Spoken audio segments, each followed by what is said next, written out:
ลือตัวเดียวขวาหลังพี่บาส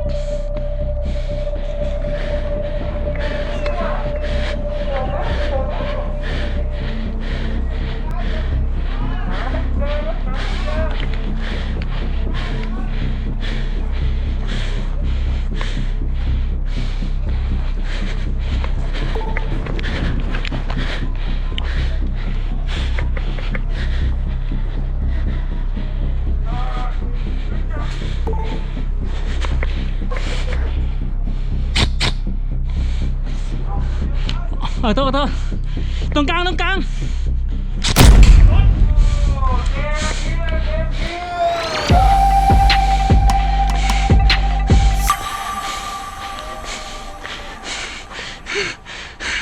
ี่บ้าเห็นแต่กางเกงเฮ้ย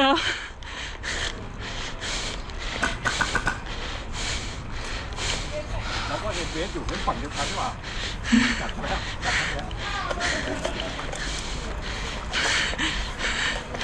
วันนี้เราจะมี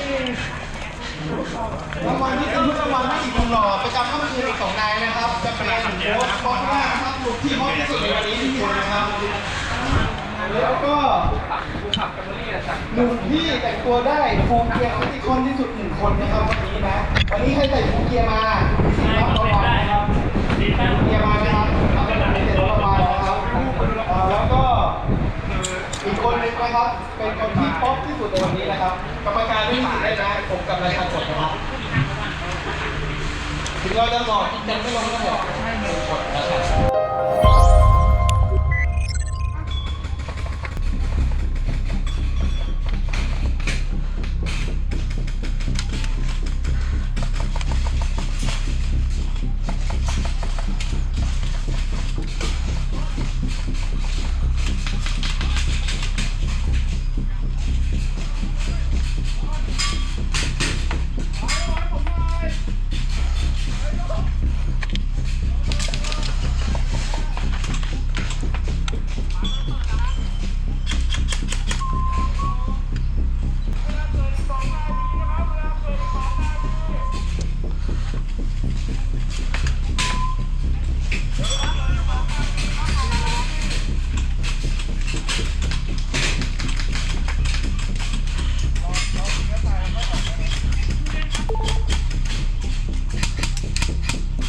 ทีมเดียวกัน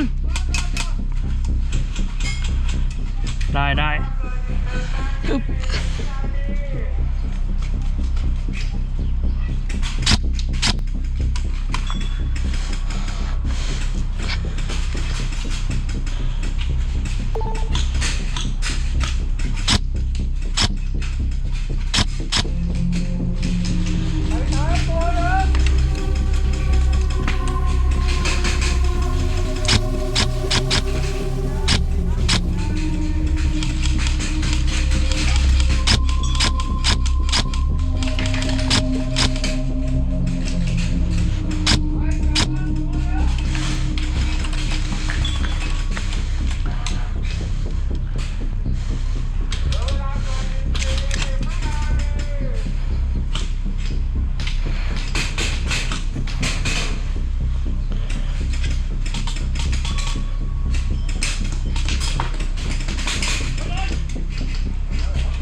1 รอบ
ยังไม่เคลียร์นะครับ ยังไม่เคลียร์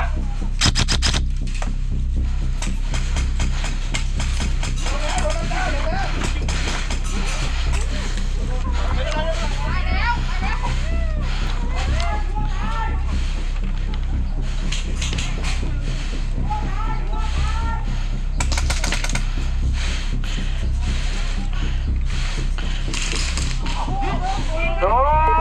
น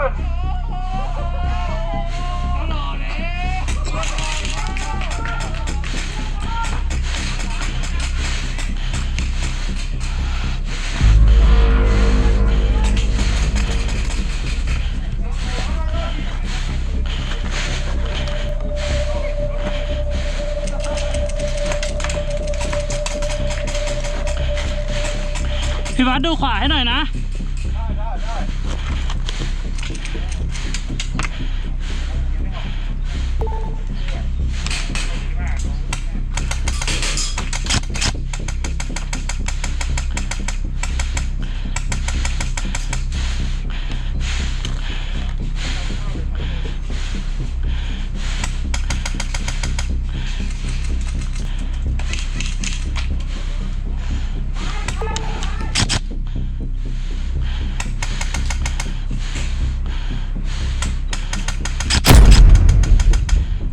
sorry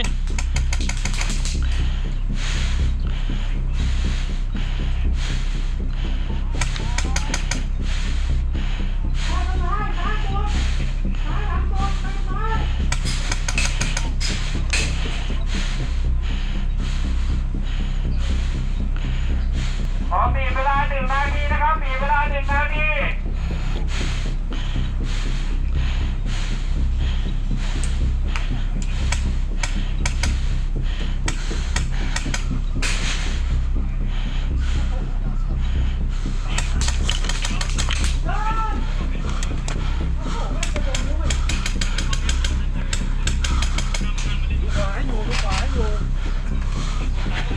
เหลือเวลา30 วินาทีครับ 29 28 27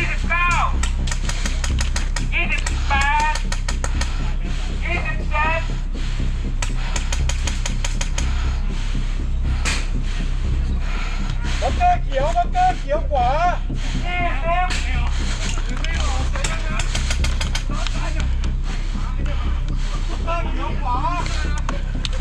5 วินาที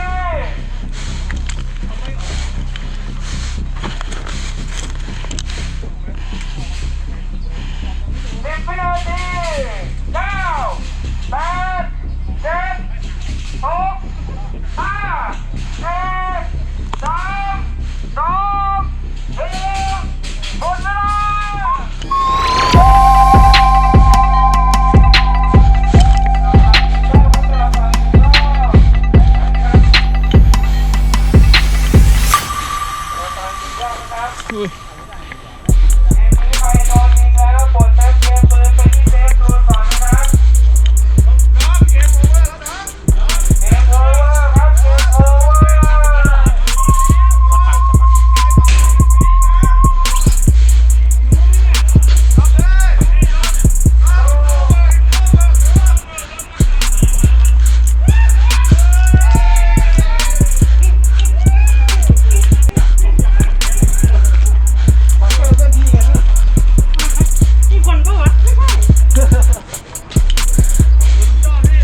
10ครับ1041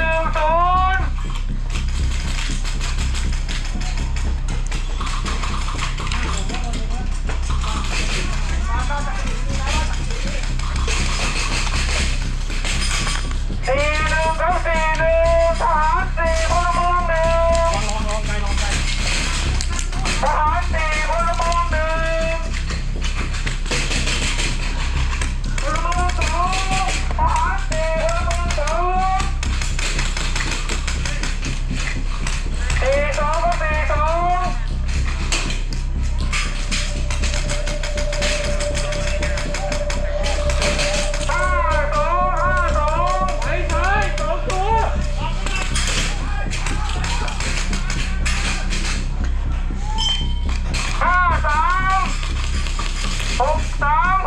42ทหารหลงพลเมือง363ครั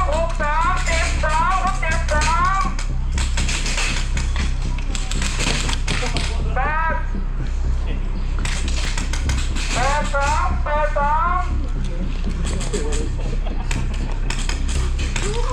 73ครับ73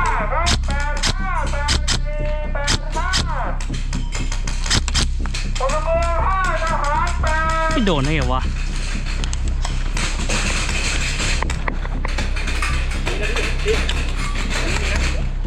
มีบังเกอร์ไม้ข้างหน้าได้เหรอหลังถังมันโอเคโอเค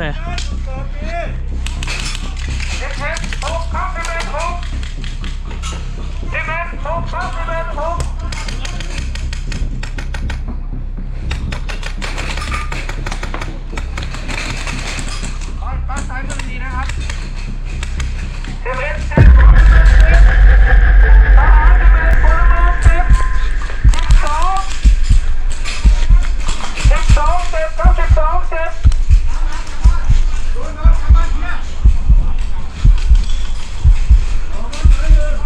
สั่นกระดิ่งใช่ไหมครับ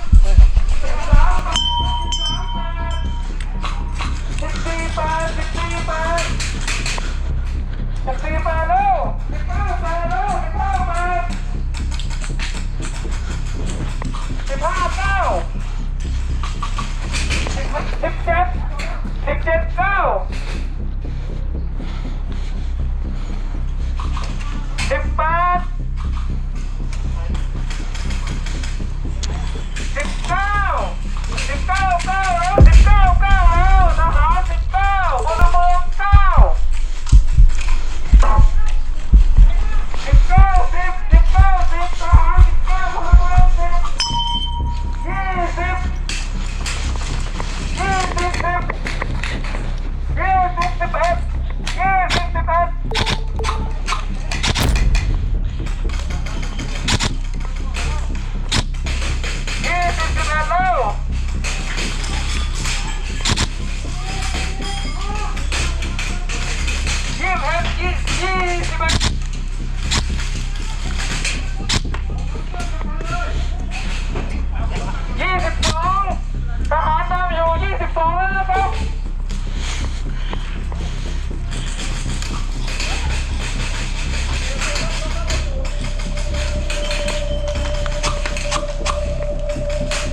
นั่นไหน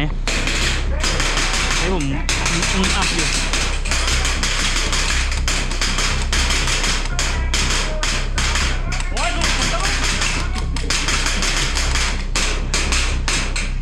หนูผูเว้ย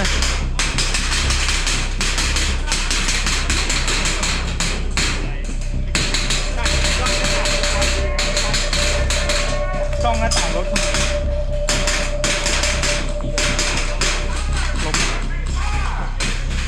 คนเยอะเว้ยคนไหนไม่ได้เลยไปขวาไปขวามีขวามีขวายิงคอไปอยู่นะยิงคอไปอยู่แล้ว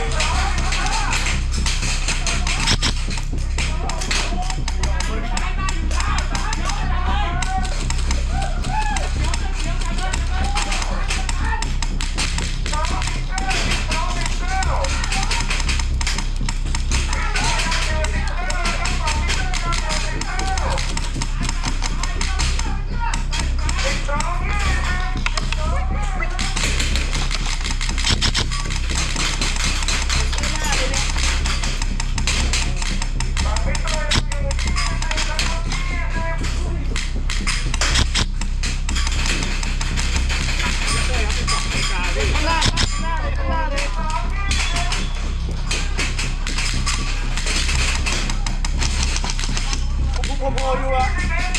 อันเจ็ดสองเล่นการขาวใช่กลางที่จับกลางนี่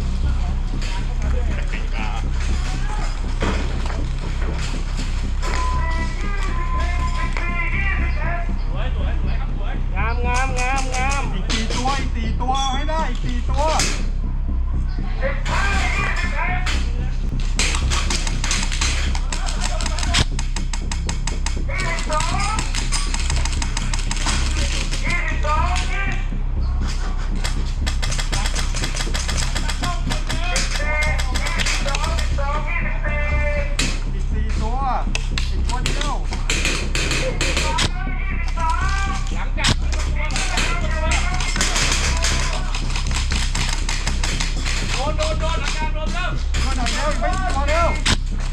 บังเกอร์เขียวขวา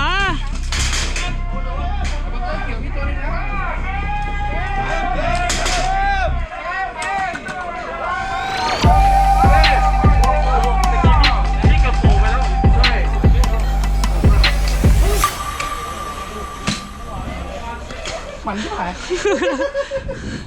คือแบบไม่ต้องไปไหนอ่ะ อยู่กับบังเกอร์กับอยู่กับที่อย่างเดียว คนเยอะ ใช่คนเยอะโคตรเยอะเลย ราชันสับเทียม